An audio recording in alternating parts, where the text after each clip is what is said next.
কি করা যায়, কি করা যায়? মন্ত্রী মশাইকে জব্দ করার জন্য আর কি করা যায়? জব্দ তো তোমাকে আমি করব। আমি চললাম। দেখি গিন্নি, তুমি আমরা এত রাতে যাচ্ছ কোথায়? যেখানে দু চোখ যায় সেখানেই যাব। আরে বাড়ি থেকে বেরিয়ে দু চোখ খুললেই তো বন আর জঙ্গল দেখতে পাবে। দরকার হলে বন জঙ্গলে গিয়ে থাকবো, কিন্তু দিন রাত এক করে মৌমাছির ভয়ে আমি আর এ বাড়িতে থাকতে পারবো না। ওই মৌমাছির সাথে বসবাস করো তুমি। হ্যাঁ, আমি চললাম। মৌমাছি পেয়েছি গিন্নি, পেয়েছি। এই পেয়েছো মানে কি পেয়েছো? হ্যাঁ, এই দেখো, তুমি আমাকে আর যাই বলো, আমি কিন্তু এখানে থাকবো না। গিন্নি একটু সবুর করো, কালকের মধ্যে ওই মৌচাক হাওয়া হয়ে যাবে। সত্যি তো, তোমার কথা আমার মোটে বিশ্বাস হয় না। হ্যাঁ, আরে বাবা, সত্যি সত্যি সত্যি, একেবারে 3 সত্যি।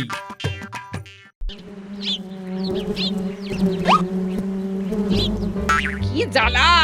এই মৌমাছির জন্য ঘরে ঢুকতেও পারছি না। তোমাকে সেই কবে থেকে পই পই পই পই করে বলছি, মৌচাকটা ভাঙো ভাঙো। তুমি তো আমার কোনো কথা কানে তুলছো না। আরে বাবা, মৌচাক ভাঙা কি অতই সহজ? তাহলে বাইরে থেকে লোক ডেকে আনো। লোক ডেকে আনো? জানো ওই মৌচাক ভাঙতে কত টাকা নেবে? তাই বলে তুমি মৌচাকটা ভাঙবে না? এভাবে আর কতদিন আমরা ঘর ছেড়ে বারান্দায় দিন কাটাবো? যতদিন না বিনা খরচে মৌচাকটা ভাঙতে পারছি, ততদিন কেন রাতও ওই বারান্দাতেই কাটাতে হবে। হ্যাঁ,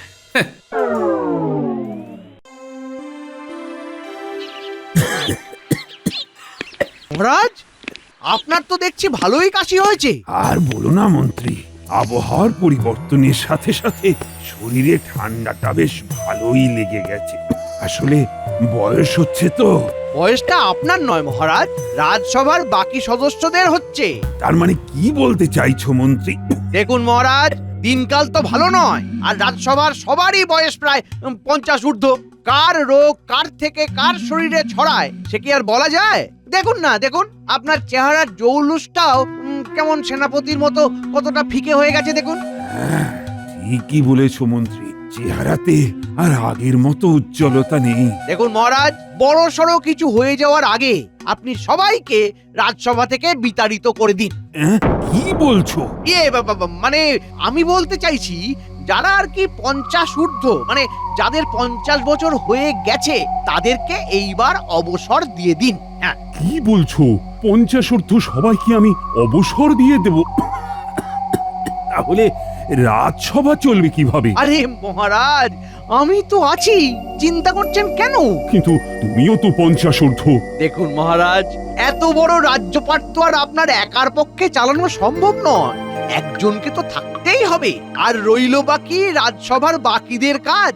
আসলে সারা বছর ধরে বাকিরা যা কাজ করে, তাতে আপনার শুধু শুধু সমস্ত মাইনের অর্থ জলে যায়। তার থেকে আপনি যদি আমার বেতনটা দ্বিগুণ করে দেন, তাহলে আমি একা হাতেই সব সামলে নেব।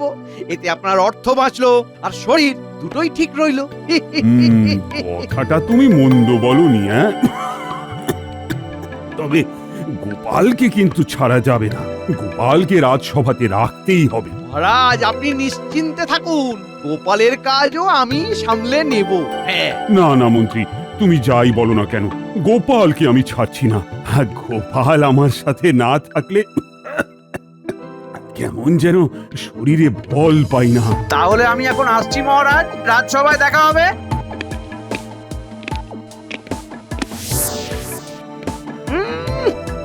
গোপালকে ছাড়া নাকি শরীরে বল পান না, যত সব আদিক্ষেতা।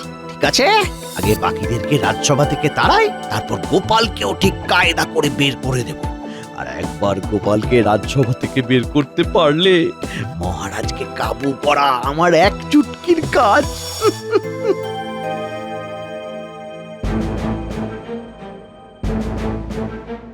না না মহারাজ, এটা আপনি কি বলছেন? সবাইকে এভাবে অবসর দেওয়া যায় নাকি? হ্যাঁ, আরে না না গোপাল, তুমি বুঝতে পারছো না, আমি তো তোমাকে অবসর দিচ্ছি না। মহারাজ, আমাদের এইভাবে অবসর দিয়ে দিচ্ছেন, বাকি দিনগুলো আমাদের কিভাবে চলবে একটু ভেবে দেখুন। চিন্তা নেই সেনাপতি, চিন্তা নেই। তোমাদের বেশ কিছু পরিমাণে অর্থ অবসরকালীন ভাতা হিসেবে দিয়ে দেওয়া হবে। হ্যাঁ, তোমাদের কোনো অসুবিধে হবে না। এইভাবে আমাদেরকে রাজসভা থেকে বিতাড়িত করলে আমরা অনেক সমস্যায় পড়ে যাব। হ্যাঁ সেটাই তো। মহারাজ, আমাদের অজ্ঞাতে আমাদের দ্বারা যদি কোনো ভুল হয়ে থাকে তাহলে আমাদেরকে বলুন। আরে আরে, এত কথার কি আছে? মহারাজ যখন একটা সিদ্ধান্ত নিয়েছেন তখন আমাদের সকলকেই সেই সিদ্ধান্তটা মেনে নেওয়া উচিত। সে না হয় মহারাজের সিদ্ধান্তকে আমরা অমান্য করলাম না, কিন্তু কিন্তু এই রাজপণ্ডিত, বিজ্ঞানী, সভাকবি, সেনাপতি এরা যারা রাজসভার বিভিন্ন কাজে নিযুক্ত রয়েছে, এদেরকে অবসর দিয়ে দিলে এদের কাজগুলোকে সামলাবে শুনি। এরা আবার রাজসভার কোন কাজে আসে আমার তো চোখে পড়ে না, এমনকি মহারাজেরও চোখে পড়ে না। তাই শুধু শুধু তোমাদের পেছনে অর্থ ব্যয় করে রাজ্য ভাণ্ডার শূন্য করার কোনো মানেই হয় না। এই মানে বলছিলাম কি মন্ত্রী, এখনো সময় আছে। তুমি একা হাতে সবকিছু সামাল দিতে পারবে তো? সব দিক বুঝে শুনে বলো। মহারাজ, আমি জোর গলায় বলতে পারি এরা যা কাজ করে তার থেকে দ্বিগুণ কাজ আমি একা হাতে সামলে নিতে পারবো। মন্ত্রী মশাইয়ের এত ছটফটানি কোথা থেকে আসছে সেটাই তো আমি বুঝতে পারছি না। এবার একটা মন্ত্রী নিশ্চয়ই কোথাও না কোথাও একটা গন্ডগোল পাকিয়েছে। তাহলে কথা হয়ে গেল, এবার এসো দেখি এক এক করে সবার ভাতাগুলো নিয়ে যাও। কই এসো।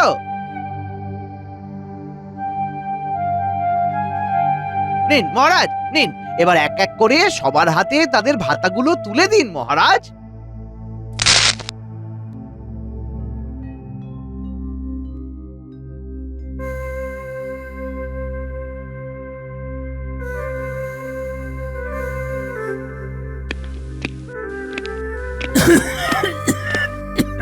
গোপাল, গোপাল তুমি এসেছো? হ্যাঁ মহারাজ, আমি তো এসেছি, কিন্তু আপনার যা কাশি হয়েছে দেখছি, আপনি এই অবস্থায় রাজসভায় বসতে পারবেন? না না গোপাল, আমার শরীরটা বড্ড খারাপ। সভায় আর বসা হবে না। তুমি তুমি বরং বাড়ি ফিরে যাও। যাবার পথে তোমার এই মাসের মাইনেটা কিন্তু রাজকোষ থেকে নিয়ে যেও। রাজকোষ এখন কার দায়িত্বে আছে মহারাজ? মন্ত্রী মন্ত্রী সবটা সামলাচ্ছে। একা হাতে যে এত কাজ সামলাতে পারে সত্যি আগে জানতাম না। হুম, বেড়ালকে মাছ পাহারার দায়িত্ব দিয়েছেন মহারাজ। যাই গিয়ে দেখি মাছটা অক্ষত আছে কিনা।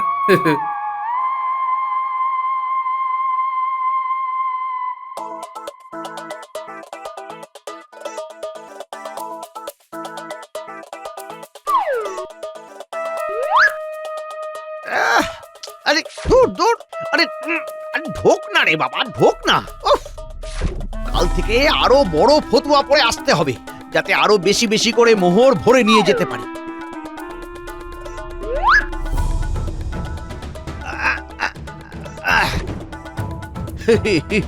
ফতুয়া ভরে মোহর নিয়ে নিয়েছি। এইভাবে প্রতিদিন মুঠো মুঠো মোহর সরাতে পারলেই দুদিনেই আমি কৃষ্ণনগরের দ্বিতীয় রাজা। এবার শুধু বুদ্ধি করে বাকি রাজসভাসদদের মতো গোপালটাকেও এই রাজসভা থেকে বিতাড়িত করতে হবে, তাহলে একেবারে কেল্লা ফতে। আচ্ছা,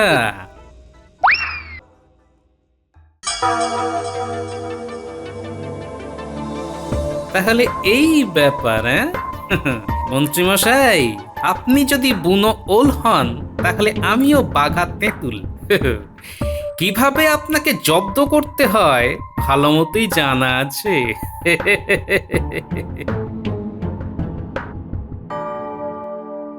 কিরে, খবর কি তোদের?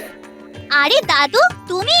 আমার একটা কাজ তোদেরকে করে দিতে হবে, বুঝলি? কি কাজ দাদু? রাজ্যের প্রত্যেকটা বাড়িতে গিয়ে শুধু বলে আসতে হবে যে আগামীকালের মধ্যে যারা যারা তাদের খাজনা রাজসভায় জমা করবেন, মহারাজ তাদের 30% খাজনা মকুব করে দেবেন। হ্যাঁ, ব্যাস এই কাজ? এই কাজ তো আমরা এক চুটকিতেই করে ফেলবো। তাহলে আর দেরি করিস না, ভালো করে ভেবে দেখ।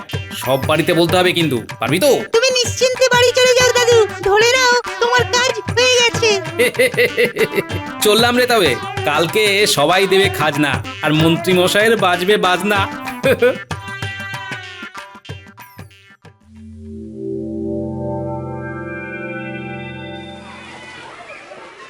মন্ত্রী মশাই, আমার খাজনা তো আগে নিন। তো বৌমার খাজনা আগে নেবে মানে? আমি তোমার কত আগে এসে দাঁড়িয়ে আছি তুমি জানো? মন্ত্রী মশাই, আমার খাজনা আগে নিন, আগে আগে। না না না, আমারটা আগে নিন, আমারটা না, আগে না, নিন। না, আমারটা আগে এই, নিন। না, আমারটা আগে নিন। আরে আরে আস্তে আস্তে, আস্তে। তোমরা একদিনে সবাই খাজনা নিয়ে চলে এসেছো, এবার আমি কি করে সামলাই এদের? হ্যাঁ, দেখুন না মহারাজ, রাজ্যের সবাই একসাথে খাজনা নিয়ে এসে জড়ো হয়েছে। হ্যাঁ, তাই নাকি? এ তো অতি উত্তম। খাজনা না চাইতেই সবাই খাজনা নিয়ে হাজির হয়েছে। বাবা বাবা, সবার খাজনাগুলো গুনে গুনে নিয়ে নাও। বলছিলাম কি মহারাজ, এতগুলো লোকের খাজনা এক এক করে গুনতে তো অনেক সময় লেগে যাবে। সবাই আর কতক্ষণ এভাবে দাঁড়িয়ে থাকবে বলুন তো? তার থেকে বরং সবাই সবার খাজনাগুলো একটা ঘরে জমা রাখো, তারপর না হয় মন্ত্রীমশাই সেগুলো গণনা সেরে আলাদা আলাদা হিসেব করে ফেলবেন। হ্যাঁ, এইটা একটা ভালো উপায় দিয়েছো গোপাল।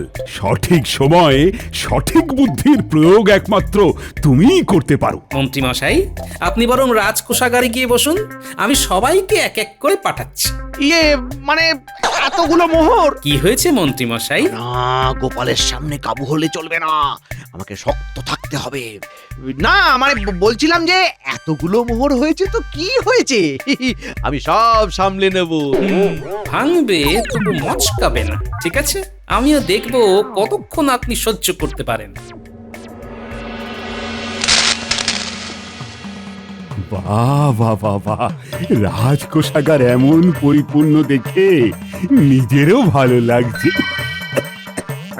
নাও নাও মন্ত্রী, এবার একটা একটা করে মোহর গণনা শুরু করো। দেখবেন মন্ত্রীমশাই, গণনায় যেন কোনো রকম ভুল ত্রুটি না হয়। বুঝতেই তো পারছেন, হিসাব নিকাশের ব্যাপার। পাহাড় সমান মোহর, এত মোহর আমি একা হাতে গুনবো কিভাবে? তো চাই কেন কি লোভে পড়ে নিজের ঘাড়ে সব দায়িত্ব নিতে গেলাম।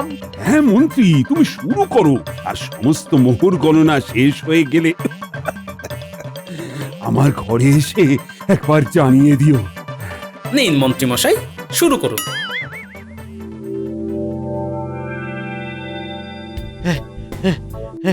এই 10,025, 10,026, এই 10,027।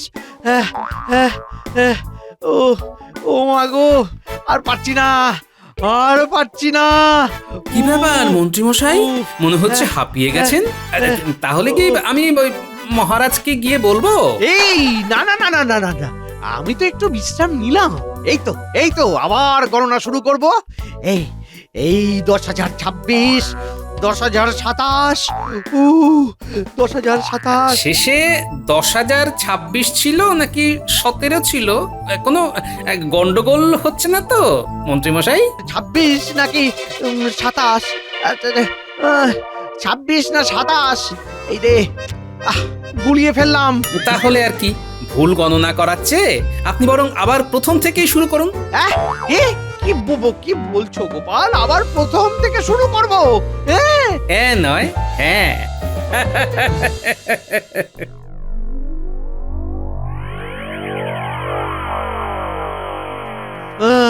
98, 99, 100, 230, 235, 280, 500, 578, 579, 500।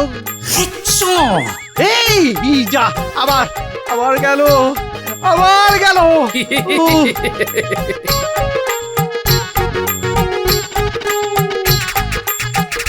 90,591, 90,592। আরে এই হলো 90,000। 593। যাক, অবশেষে তাহলে মোহর গণনা শেষ হল। যান, এবার মহারাজকে গিয়ে খবরটা দিয়ে আসুন। গোপাল, আমার আর ওঠার শক্তি নেই গোপাল, আমি একটু এইখানে বিশ্রাম নিতে চাই। হ্যাঁ, একটু বিশ্রাম নিতে চাই গোপাল। এই যে গোপালের গেড়াকল মন্ত্রীমশাই, এখান থেকে ছুটি পাওয়া অত সহজ নয়।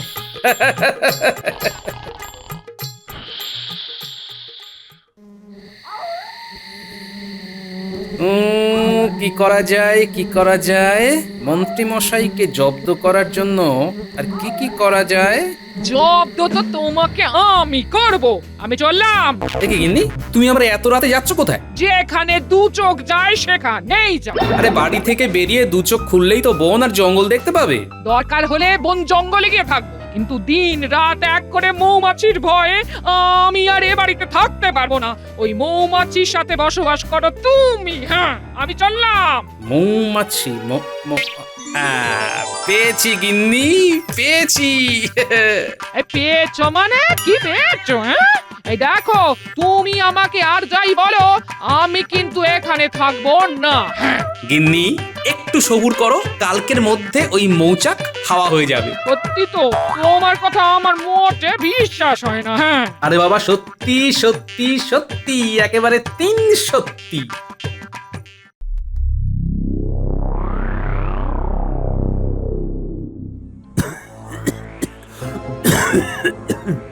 না না মহারাজ, এবার কিন্তু আপনার শরীরের কথাটা একটু চিন্তা করা উচিত। হ্যাঁ হ্যাঁ গোপাল, তুমি ঠিকই বলেছ, কাশিটা একটু বেশি হয়ে গেছে। কি করি বলো তো? সেই জন্যই তো বলছি মহারাজ, আপনার পাচন খাওয়া উচিত। একবার রাজবৈদ্যকে বলবো। রাজবৈদ্যকে বলে কি কোনো লাভ হবে? কোনো কিছু আগে পিছে না ভেবেই তো আপনি রাজবৈদ্যকে অবসর দিয়ে দিলেন। এখন কি আর রাজবৈদ্যকে বলে কোনো লাভ হবে মহারাজ? তাহলে তাহলে কি করি বলো তো গোপাল? মহারাজ, ওই রাজবৈদ্যর সাথে তো আমার মোটামুটি ভালোই সম্পর্ক ছিল। মাঝে মাঝে তার বৈদ্যশালাতেও যেতাম।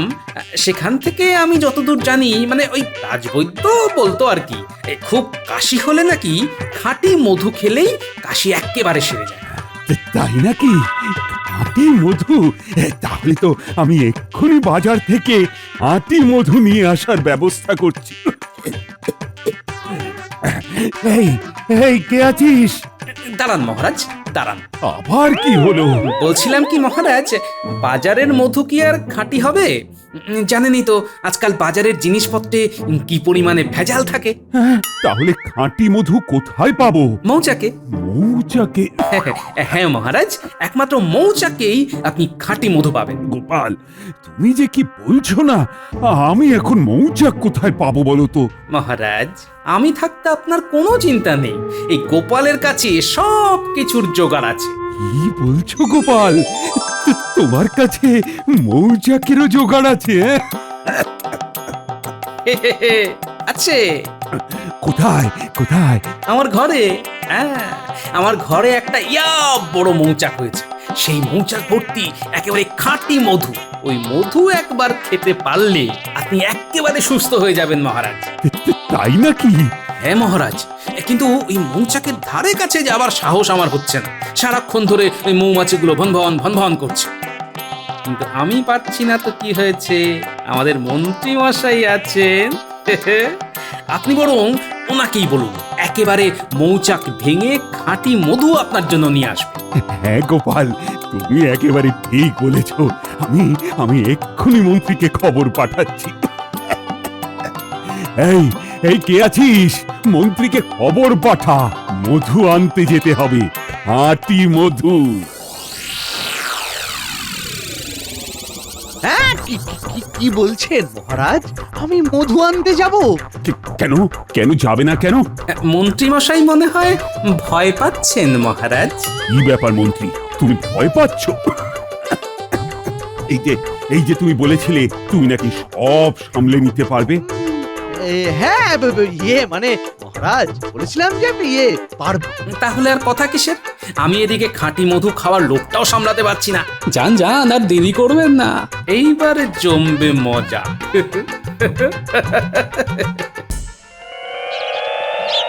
নিন মন্ত্রী মশাই, এবার এক পা দুপা করে এগিয়ে যান।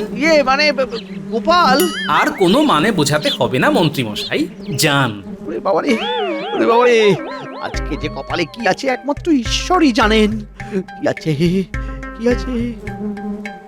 বাবারে বাবারে বাবারে বাবারে, কত মৌমাছি! সামনে আগালেও বিপদ, পিছলেও বিপদ। বিপদ বিপদ, পিছনের বিপদটা আরো ভয়ঙ্কর। না না, মনে সাহস আনতে হবে, যা হবে দেখা যাবে।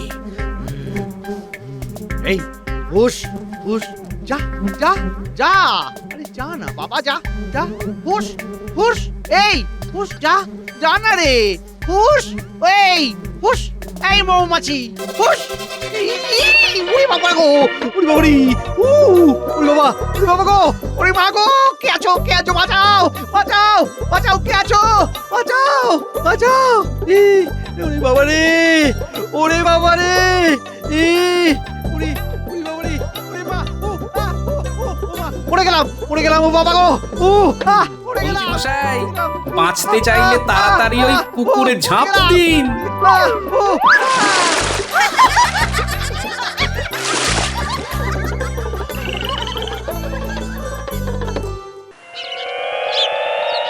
এ কি মন্ত্রী, এটা তোমার কি অবস্থা? মহারাজ মহারাজ মৌচাক ভাঙতে গিয়ে আমার এই অবস্থা হয়েছে। মহারাজ আমাকে ক্ষমা করে দিন, আমি আর আপনার এত দায়িত্ব সামলাতে পারছি না।